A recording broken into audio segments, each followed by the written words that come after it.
Right, so hey everyone, and welcome back to another budget photography video. So we all know that the king of tablets is one of these, an iPad. Whether that be the Air or the Pro or the normal iPad. Having an iPad is just really nice. It's one of the products that I think even Apple haters can't really hate on, although they probably will find a way. But at the moment, it is one of the best tablets. Now, one of the cheapest tablets is the Amazon Kindle. And that's kind of really bad. Like, it's really bad. But what if you want something in the middle? What if you don't want something as crappy as a Kindle, but you still don't want to spend iPad money? Well, let me introduce you to the Huawei Matepad 8T. A really, really weird name. Now, before I go any further into this tablet review, I do want to say that this particular Huawei tablet doesn't actually have Google Play services. So you are limited in what you can get.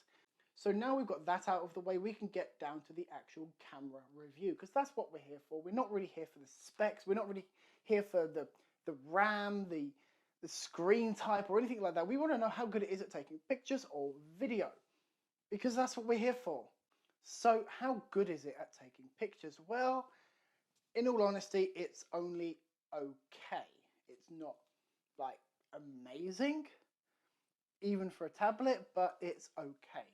So the rear camera has an f2.2 aperture at 5 megapixels, which isn't too bad. I mean, it's okay. I would personally prefer a little bit more megapixels to get better quality photos and a lower aperture, just so we can get better low light shots, but we have what we have really, so yeah.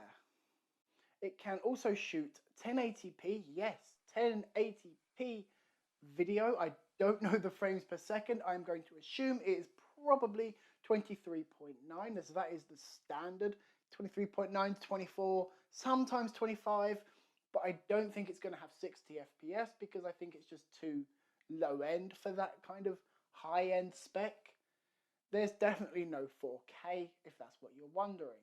So the front camera, I don't really know who's going to use the front camera even on the iPads unless you FaceTime, but anyway, has 2 megapixels with an f2.4 fixed focal length, which means no autofocus camera that is able to shoot at 720p, and it is no good, no good. Why don't we give him a try just now? I'll go into the camera and I'll sync the audio up, and oh god, this is bad. So I haven't actually moved from my shooting location. I'm still in the same place. You can see that you saw from my normal camera that I'm kind of quite well lit, but this camera, even in this really rather good lighting, actually doesn't really do that well, and it's quite shaky. I mean, I'm holding it with one hand and there's no optical image stabilization, but what do you really expect? Why don't we have a look at the front camera?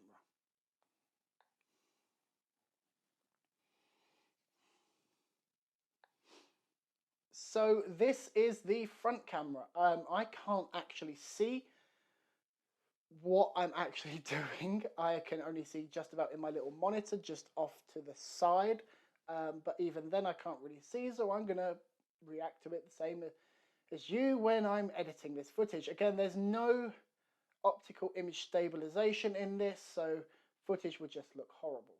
Anyway, let's go back to my normal camera. So let's face it, the camera on the Huawei Matepad isn't really that good. I mean, I suppose it would be good if you're just scanning documents, but if you're trying to take selfies or take any kind of pictures whatsoever apart from scanning documents, it's gonna fall apart really, really quickly. Now it does have a few things going for it, such as the laminated display that the Amazon Kindle doesn't have. You have the screen, and then you have an air gap, and then you have a display. Whereas this is fully laminated, which means better response times, especially if you do want to, not that I would recommend it, especially if you do want to game on this thing. Now, I will say, don't game on this thing. It has 2 gigabytes of RAM and only 16 to 32 gigabytes of internal storage, although that is expandable. Now, battery life. Now, this has a 5,000 milliamp hour battery in it, which is pretty good, especially if you're just watching movies or YouTube or whatever. You will get a fairly decent run out of it. Now, the speakers don't sound very good. They're very tingy and just very, very horrible. But on the plus side, it does have a headphone jack, which most devices don't have in 2021. I mean, my Note 20 Ultra doesn't have a headphone jack, and that's £1,000. This is £100. So if Huawei can do it, why can't Samsung and Apple? Anyway, so overall, I wouldn't really buy this for its camera. I'd buy it because it can stream movies. Now, yes, as I said in the beginning of the video, this does have a Google ban on it. Hopefully one day that ban will be lifted and you can access the Play Store. There are lots of ways around it, though. I do want to emphasize that. If you are just looking to stream, this is really, really good. I picked this up actually the other day for my son as a replacement to his Kindle because I wanted something a little bit better for him. I went to the Huawei store in Stratford, I think it was, and I paid about £99 for this. So Huawei haven't seen this review until you guys have. I don't get paid by them. Kind of wish I did. I wouldn't mind being paid by Huawei, so I'm here, Huawei. I'm here. Anyway, guys, thanks for joining me in this video, and I'll see you in the next one.